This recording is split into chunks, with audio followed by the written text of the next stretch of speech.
There is a general consensus out there that there were 7 key works, masterworks, if you like, produced by the Italian Neorealist movement, which is a term that not everybody likes to use. And those 7 films were produced by 3 filmmakers: Roberto Rossellini's Rome Open City in 1945, Germany Year Zero in 1947, and of course Paisa, and then Vittorio De Sica's 3 films, Shoeshine, Bicycle Thieves, and Umberto D, produced between 1946 and 1952, and then Luchino Visconti's La Terra Trema, The Earth Trembles, produced in 1947. Those 7 films are the ones which have gained the most critical attention over the years and are united by certain stylistic tendencies, which neorealism has become famous for. This is certainly the case with Bicycle Thieves, which to a great extent came to epitomize the technical, the stylistic tendency of Italian neorealism and its new approaches to storytelling. Among the most important stylistic characteristics, I would say, are a certain approach to visual representation. One thinks, for example, of this sense of bringing the camera to engage with reality to a great extent by rejecting filming in the studio and moving outdoors to film on location. And also, of course, dedication to telling the stories of ordinary people, by which I mean people of a lower class, or at least people who, if they were of a good class, are somehow in a situation of crisis and they are experiencing poverty, deprivation, and crisis.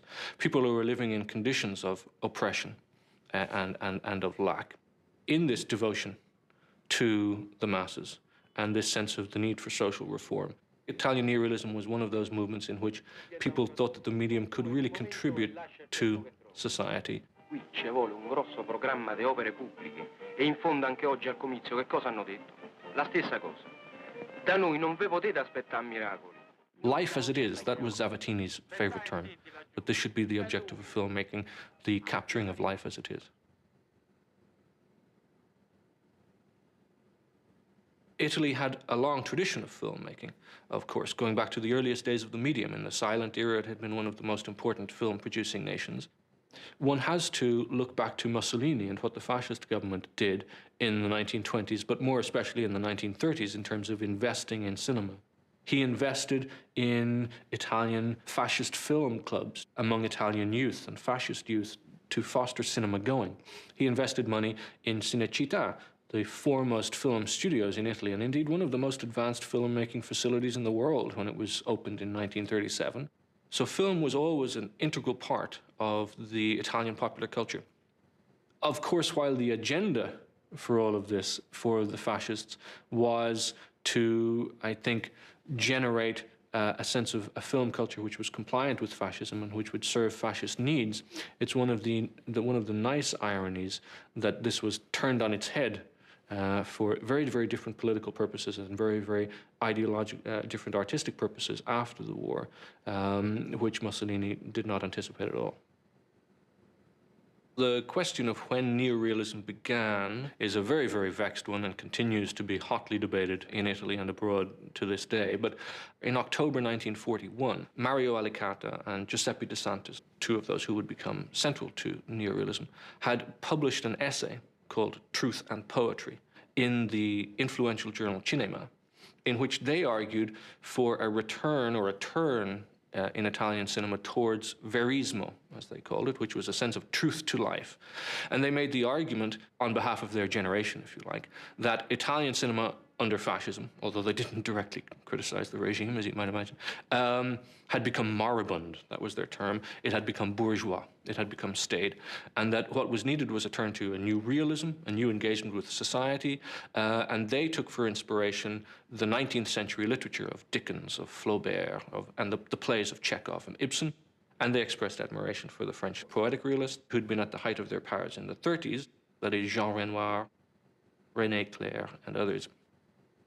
And then, of course, they also expressed admiration for certain American filmmakers, people like King Vidor, for example, who are attuned to social crisis in films like Our Daily Bread and The Crowd in the late 20s and early 30s.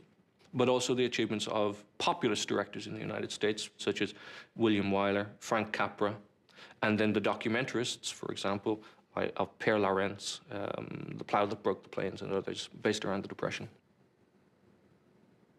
the years from 1943 to 1945, when the political and social conditions of neorealism emerged, were very, very turbulent years. The country had been through 20-odd years of fascism. It had been through a number of years of occupation by German forces, the subsequent liberation by the Allies, which was a long and bloody struggle over 2 years. 300,000 people were dead as a result of the war. There were, some estimates say, 7% of the population living homeless. The economy was collapsed. And in this very, very volatile situation, you had bitterly opposed groups vying for control. The neorealist filmmakers engaged with this post-war crisis with a tremendously idealistic sense of what cinema might be able to achieve. Anything was possible. A complete reorganization of Italian society was possible, and this was a tremendously exciting possibility. I think that Rossellini, Visconti, De Sica, and others, De Santis, Sergio Amedei, all of these filmmakers and scriptwriters had a sense that cinema was a medium which was uniquely well placed to contribute to Italy's regeneration of its sense of self. And that was partly because it was thought by many to have a unique access to reality, that there was something uniquely symbiotic about the nature of the camera as a technology and the real world, and that if somehow one could bring those together in a pure and unmediated way, that the camera and the real world could achieve a spark, if you like, which would shed light on social issues. Making films in the immediate post-war era was a logistically difficult thing to do and a financially difficult thing to do, if not prohibitive. One of the most striking things about the post-war period in Italy and Italian film production is the very low base from which the industry started in 1945. Only 27 feature films were made in Italy in 1945. And the rapid growth in production in the 10 years or so after the war to 1954-55, when there were approximately 200 films a year made. So the industry rebounded quickly. But in the immediate aftermath of the war, 45, 46, 47, there were no film studios in Italy. No properly operating commercial studios with equipment. And there was very little availability of funds for production. But in a sense, that maybe brought the filmmakers even closer to the subject matter that they were dealing with, because they were talking about subjects of deprivation, poverty, lack, ordinary people lacking bread, lacking housing, and they themselves were experiencing lack of basic necessities. And of course, it has become legendary now, although it's partly true and partly mythical, that Roberto Rossellini, in making Rome Open City in 1944-45, was not simply able to go to his local distributor and buy, a good stock of 35mm film. He had to cobble together what he could from the black market, including putting together pieces that were intended really for still photography and so on and so on. And that led to the grainy, uneven effect of some of the visuals in Rome Open City and the lighting qualities, etc. The war itself was and was not central as a subject for direct representation to neorealist filmmakers. What I mean by that is that in the immediate aftermath of the war, 45, 46, 47, as you might well imagine, with events of the occupation and liberation so fresh in their minds, many neorealist filmmakers took as their first task the telling of that story, the brutality of the occupation, the illegitimacy of fascism and Nazism, and the heroic struggle of the people against it. Some of the greatest early neorealist films, such as Rome Open City, were quite classical in the sense that they told a story and were very action-oriented. Rome Open City, one of the most famous Italian neorealist films, is about the liberation of Rome. There are action sequences in it. There's a heroic narrative to it. It's about the liberation of a people by their own struggle. Subsequent to that, I think it's fair to say that relatively few neorealist films directly represent the war in the sense of the action of the war. This has partly to do with the turn on the part of Italian filmmakers towards the immediate needs of the people after the war and the effort to improve society and to bring about a solution to the problems rather than to continually represent the past. It also has to do with a move away from the heroic struggle against fascism to this increasingly existential sense of the difficulties of being in the present moment. Things being for their own sake, and often the difficulty of being, the difficulty of interpersonal relationships, whether it's between an individual and family, or an individual and others in society, about questions of responsibility, because in one sense one can understand Bicycle Thieves as a film about existential responsibility, how one has a duty to one's family, and about the different responsibilities between one which is torn. It's also a film about loneliness, about isolation, about the variable hostility and warmth of the crowd or other people in the city. So these are films which are very much about individuals in crisis. So it becomes, if you like, an existentialist cinema. So their narratives are uneventful, but not in a negative way, in a way which is very positive and is central to their thematic and philosophical investigation. André Bazin, for example, was a tremendous champion of the film. The French film critic, writing in Cahiers du Cinéma and elsewhere, admitted that there was nothing to the story. He said it wouldn't amount to 2 lines in a stray dog column in a newspaper. Nothing happens. A man gets a job, a very banal job, finds his bicycle stolen. If anything, we think he's a fool.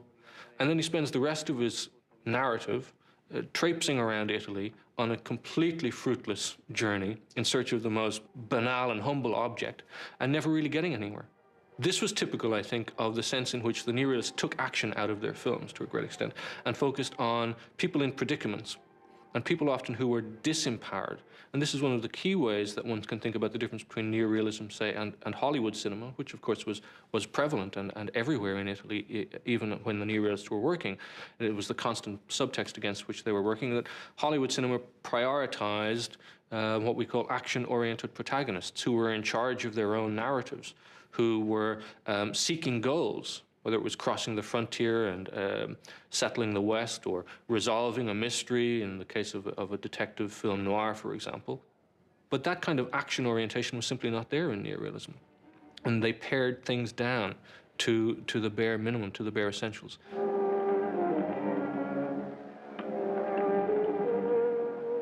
There was a strong hardcore of very noble, very idealistic filmmakers, for example, Giuseppe De Santis, who were genuinely involved in bringing stories of the Italian working class and the exploitation of the Italian working class to audiences. But on the other hand, among these other filmmakers were more light-hearted filmmakers whose films, if you like, went in a different direction in achieving a balance, or trying to achieve a balance, between a neorealist visual aesthetic and stories which were not necessarily miserable, for want of a better word, or stories which were not necessarily bleak or existentialist, but which were more light-hearted. One thinks, for example, of Pietro Germi, some of whose films merged neorealism with elements of film noir, and they're quite action-oriented and dramatic in a rather genre-based sense. But one thinks also, especially I think of Luigi Zampa in films like Vivere in Pace, To Live in Peace in 1946, which was criticized at the time by many on the left because it merged a neorealist visual style with what was essentially a light-hearted comedy. Certain Italian neorealist filmmakers had strong and lasting collaborative roles with certain writers. The closest and the most long-lasting of these relationships is certainly that between the director, Vittorio De Sica, and the writer, Cesare Zavattini, which lasted for over 20 years. While the role of the screenwriter was important, there was never anything very literary about Italian neorealist filmmaking or its origins. For the most part, Italian neorealist films derived from screenplays or very, very, very loose adaptations of pre-existing works of literature. This is certainly the case with Bicycle Thieves, which in its most original form was an adaptation in a very loose sense of a novel by Luigi Bartolini, published in 1946, which had to do with an out-of-work painter who gains a job posting bills, but which led to a very different narrative conclusion, which Zavattini borrowed and adapted. One of the ways that Italian neorealist filmmakers sought to bring reality closer to audiences was by overturning the star system, which had been traditionally central to Italian commercial filmmaking, as it was, of course, to Hollywood cinema, and which in Italian history was referred to under the term divismo, which was the term used to describe Italy's star system, particularly in the silent era when it was a major film-producing nation. And one of the strategies which was employed by filmmakers, for example, by Rossellini in making Rome Open City, was to cast recognized stars who had a popular appeal, for example, Anna Magnani, and to cast them against type. Anna Magnani, who was known for her work in La Rivista, in light-hearted theatre and reviews, was recast by Rossellini as the tragic heroine Pina, which made the audience realize that they were not appreciating the star as a star, but, if you like, appreciating the star for his or her ability to represent the common man or the common woman in the street. It was the case also, I think, with Visconti's casting of Massimo Girotti in Ossessione in 1943, and who had been previously known, for example, for playing a heroic Italian fighter pilot in Un Pilota Ritorna in 1942, so who was taken as a heroic Italian military man and recast as a thieving, adulterating murderer in Visconti's film. And then another tendency which went alongside it was the tendency not to use stars at all, not even to use trained performers, not to use actors, to use ordinary people, plucked, if you like, from the street. This was the case with the casting of Lamberto Maggiorani in the role of Antonio and Enzo Staiola in the role of Bruno, the little boy, in Bicycle Thieves, whom De Sica cast because of their typical qualities, as well as their, as he saw it, their expressive qualities and their ability to elicit the emotion and the sympathy of the viewer. But not, of course, for any glamour that they had, not, of course, for any particular connotations that they carried. Te la mangeresti una pizza?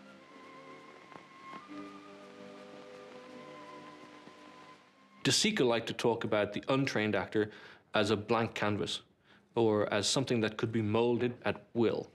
And he spoke often about the satisfaction that he gained, in a creative sense, from working with non-actors, because unlike professional actors, you would have to try and get a professional actor to forget who he was, to leave aside their stardom.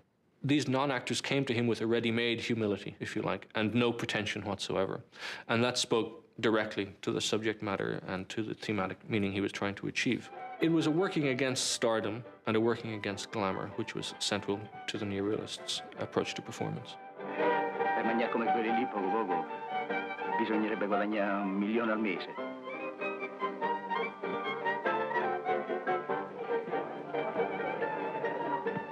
Magna, ci pensare. The stylistic characteristics of what we call neorealism are, I think, readily identifiable, though there's a lot of debate about just how many films really fit the bill.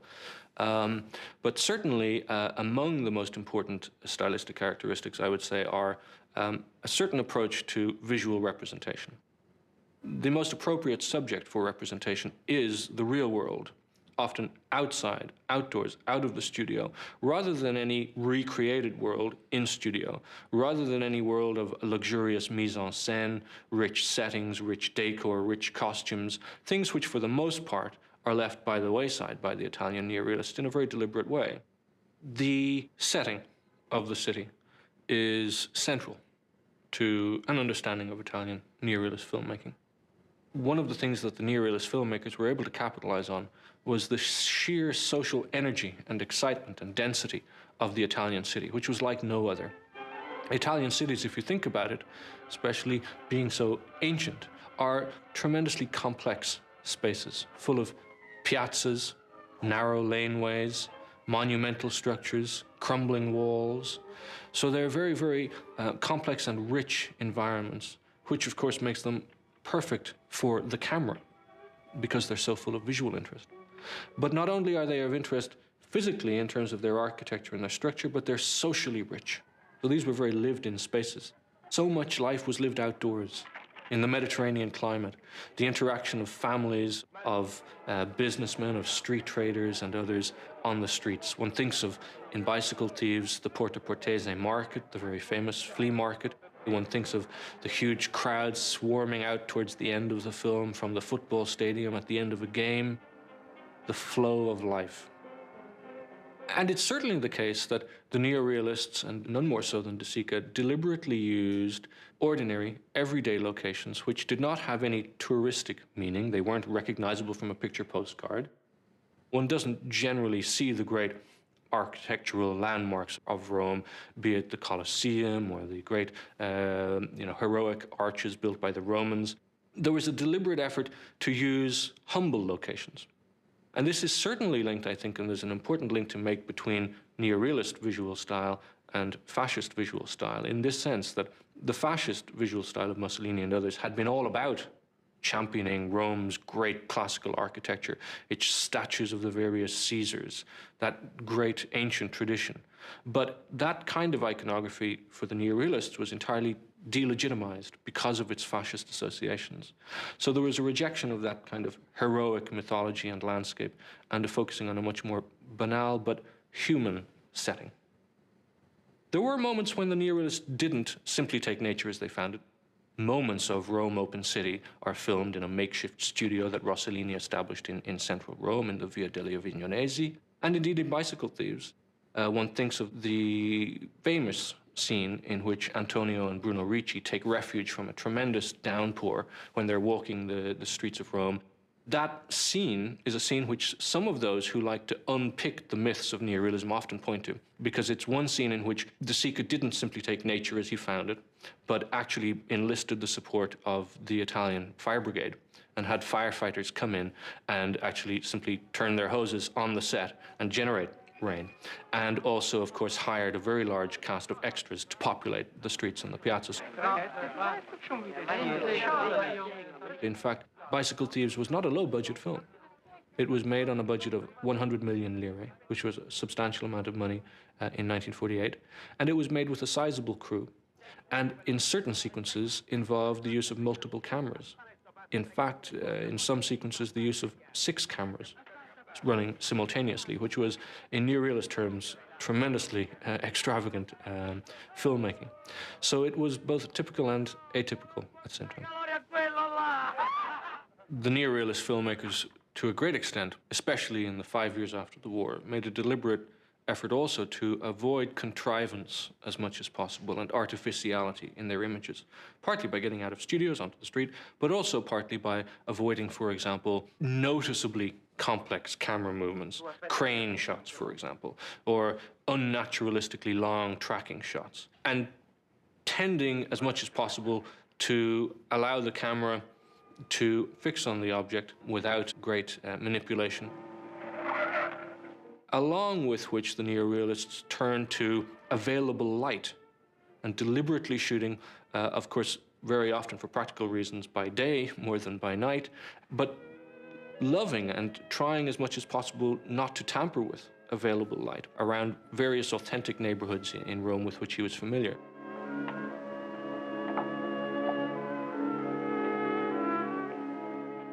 The soundtrack and the visual track in a neorealist film do not always, in fact, very often do not at all, sit comfortably together. There was no synchronized sound, and so there is very often a disjuncture between the image that you see and the sound that you hear. Perché se ce lasci qualche grida, passa l'ispettore, se ne accorge, ti mette la multa. Hai capito? It is the case that Mussolini imposed a system of dubbing on the Italian film industry, requiring, partly for the purposes of official control, that all soundtracks, lines of dialogue, etc., be dubbed onto the film after the fact. And it continued after the post-war period, such that Rossellini, De Sica, Visconti, and others deliberately dubbed their films. E che vuoi che ti dica, figlio mio? Io posso dire solamente quello che vedo. Ascolta bene. O la trovi subito, o non la trovi più.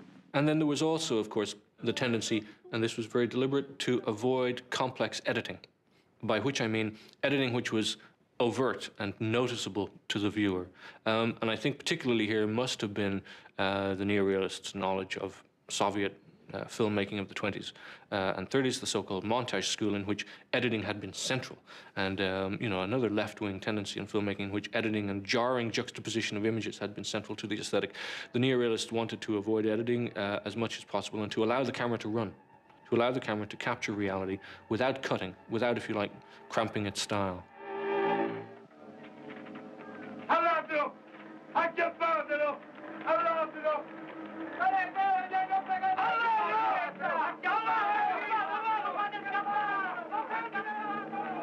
Italian filmmakers who subsequently became known as Neorealists gained a sense of themselves as being engaged in quite an interesting and distinctive project, and became self-conscious, if you like, of themselves as Neorealist, even if they didn't use that term, was very, very quick.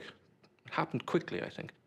Each film that was released became part of a very large public debate in which virtually everybody had something to say, and the major Communist Party newspapers, l'Unità, the Catholic Church, the Christian Democrats, each had their own film journal and commented on them and immediately responded to the film and appreciated its artistry or lack of and its political position, conservative or radical. So it was inevitable, I think, in that climate that the filmmakers would gain a sense of themselves as self-consciously doing something new. And filmmakers were often prompted to put pen to paper or to make public statements to the press. And in that sense, neorealism generated an intellectual meat. So there was, if you like, a written discourse behind this. And it's not surprising in the sense that Italy is one of those countries which historically has been very privileged in that there has been a toing and froing between its filmmaking culture and debate. And there's always been a healthy and hearty debate about film. Italian neorealist films fared well and badly in the Italian film market. Some films achieved both critical and commercial success. Of course, the most famous and one of the earliest is Rome Open City, released in 1945, which is one of the only, if not the only, Italian neorealist film to have been #1 at the Italian box office in the year of its release, 1945-46. Few other Italian neorealist films achieved that kind of instant and universal popularity. Bicycle Thieves was made in 1948 and released in 1948-49, that particular season.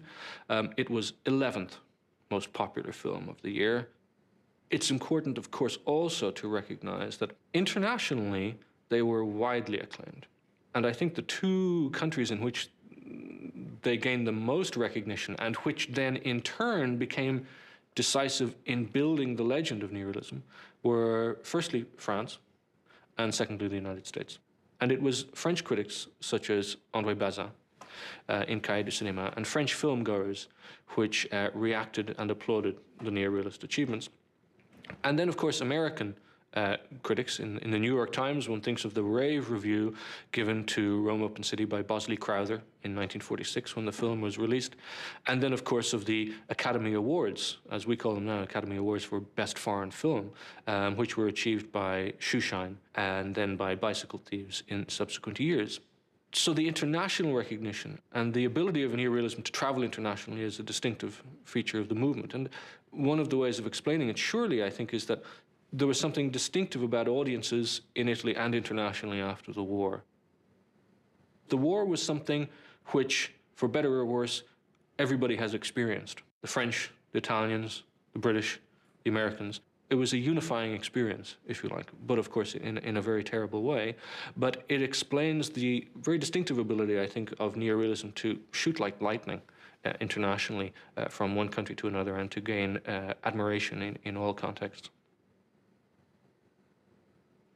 Bicycle Thieves came out in 1948, almost, if you like, at the high point of neorealism, but also the last great moment in which neorealist filmmakers could breathe freely, if they could at all, in Italian political life. In 1948, there was a turnaround in which the Christian Democrats suddenly had the power. So there was, in this period, a switch from a left-wing government to a right-wing government. And the neorealists became increasingly hostile to the conservative Christian Democratic Party, which launched often bitter, vitriolic, and very personalized attacks on filmmakers, especially one thinks of the quite vociferous exchanges between Andreotti, the Italian Minister for Culture and eventually Prime Minister, who took very strong condemnatory public stances in papers and in various other fora against neorealism, personally castigated Vittorio De Sica for letting his nation down, and called upon De Sica to exercise his social responsibility, which Andreotti was convinced had to do with telling ennobling and uplifting stories about Italy rather than bitter social portraits.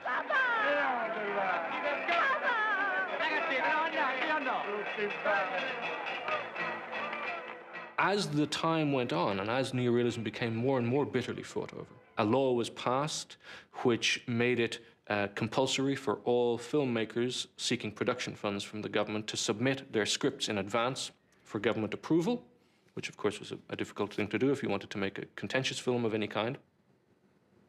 It's also the case that the problem for the neorealists was not only that they were coming under attack from the powers that be, but also that the commercial cinema was rebounding. Hollywood very quickly, throughout the post-war period, controlled between 2/3 and 3/4 of the box office at any given time. Cinecittà was reopened, re-equipped, refinanced, relaunched, and very quickly, studio-based escapist films were increasingly being produced in Italy and were increasingly outnumbering the rather numerically meager efforts of the neorealists. Of the approximately 800 feature films which were produced in Italy in the 10 years or so after the war, the most generous estimates, using a flexible definition of what neorealism was, suggest that about a third, maybe 250, maybe 300 films were neorealist. The atmosphere for the Italian neorealist filmmakers deteriorated rapidly, followed then by controversy after controversy around particular films, for example, Miracle in Milan, and then with Umberto D in 51, 52. And it's at this time that many point to the demise of neorealism and its replacement by something else. Now, there are a number of films in and around the period 1952, 53, 54, which became particularly controversial even among filmmakers themselves and those who championed neorealism, because one person pointed to it as the end of neorealism, another pointed to it as yet another creative reemergence of neorealism. As these filmmakers, Rossellini and De Sica, but then also newcomers, so to speak, such as Fellini and Antonioni, moved towards more and more metaphysical issues, the left began to criticize quite strongly the rejection, as they saw it, of social issues, and began to accuse these filmmakers of retreating to relatively comfortable milieu and subject matter, especially middle-class subject matter. Two of the most important of these are Roberto Rossellini's Voyage to Italy and Federico Fellini's somewhat later film Nights of Cabiria of 1957. In Roberto Rossellini's Voyage to Italy of 1954, starring George Sanders and Ingrid Bergman, you have a film which focuses on a very well-to-do middle-class English couple traveling to Naples in order to sort out the estate of George Sanders' relative who has died. And this is a film which engages with the streets of Naples, it engages with the landscape, but one which is not at all austere and which in many ways is pretty, beautiful, in a way which is not neorealist, at least if one uses the sense of the term, a la Bicycle Thieves, which for some, especially on the left, immediately meant that it could not be neorealist, because neorealist films must have to do with the working class, and if they did not, they could not be neorealist. But André Bazin, the French film critic, was one of those who argued that the film and Rossellini's great achievement and Rossellini's courage was to push the boundaries of neorealism and to adapt neorealism to the changing circumstances in which Italians and others found themselves in the mid-1950s. Because, of course, by the mid-1950s, the Italian economy is starting to stabilize. In fact, by the end of the 50s, there's something of an economic boom. It's not enough simply to talk about the war anymore, or the immediate effects of the war, but that one must talk about how Italians are living their lives now and how they're having to deal with often an increasingly affluent environment, which is no longer revolutionary or potentially revolutionary, but in which there's a status quo, if you like. And this, in a different ways, is also arguably the case with Federico Fellini's slightly later Nights of Cabiria, which for Bazin is one of the last moments of neorealism, but also one which transforms neorealism, because it's a film which is about a poor prostitute living on the outskirts of Rome and who plies her trade on the streets of Rome. And in that sense, the film is a social study, but it's not necessarily a film which is particularly interested in her exploitation. Its critics, or the film's critics, alleged that she was happy and unwitting in her poverty, if you like. And of course, being a Fellini film, it's a film which involves much comedy. It's a film which also moves away from neorealism because it's at least as much about swanky clubs and fashion culture, which became increasingly important in the 1950s, as it is about the harshness of life on the street for the poor and the dispossessed. And in that sense, Fellini is one of those who many point to as having moved neorealism the furthest away and the most decisively away from that sense of gritty life on the streets to something more magical, to something which is not only realist, although it is realist, but which is also playing with the medium of cinema and playing with the device of the camera in a way which acknowledges that what you're watching is artificial. Many historians argue that for all intents and purposes, neorealism as a coherent thing and neorealism as a certain ethical or political disposition dissolved and gave way to something else, which one generally refers to as the art cinema of the 60s, epitomized, I guess, for many historians by films like La Dolce Vita by Fellini in 1960. The influence of neorealism on subsequent filmmaking, both in Italy and abroad, is very, very difficult to overstate. I would suggest that it was certainly one of the most, if not the most, long-lasting and internationally pervasive film movements of all of the film movements of the 20th century, of all of the avant-gardes in cinema of that era. One can point to, for example, the distinct parallels and sometimes the echoes in American film noir of the late 40s and early 50s, especially in the representation of urban landscapes as dilapidated and as run down and as poor. But the influence goes further afield too. In the 1960s, neorealist filmmaking became a key point of inspiration, I think, because of its visual commitment to everyday life, because of its visual commitment or its ideological commitment to the people, among third world filmmakers, such as the work of Satyajit Ray, again documenting the harsh conditions faced by the peasantry in recently liberated and independent India in the 1950s. So third worldist filmmakers were one of the key groups to pick up on the neorealist tradition. But it was also, I think, innovative and influential in other types of filmmaking, especially in documentary. The closest to documentary filmmaking within the Italian neorealist tradition, which was, of course, a fiction-based filmmaking tradition, was the tendency epitomized by Zavattini. And Zavattini certainly was influential upon those filmmakers who worked in cinéma vérité, for example, Jean Rouch in La Pyramide Humaine in the early 60s, or the American filmmaker Robert Drew with so-called direct cinema documentaries of the 1960s, such as Primary, and then, of course, into other direct cinema films like Don't Look Back and so on. So the influence was felt far and wide for many generations. What is particularly valuable about neorealism is its realism. It's the freshness and the striking engagement on a very humble and, I think, well-meaning level, and in an idealistic sense, between the camera and reality, between the filmmaker and reality, between the filmmaker and an audience, which is not always easy to conjure with, and which is not always evident in the very media-saturated, very cynical, savvy world of images in which we live today, in which it seems that there's a constant appetite among audiences for a sense of reality. But I think seeking it in a very different way, or at least being provided it in a very different way to that which the neorealists achieved.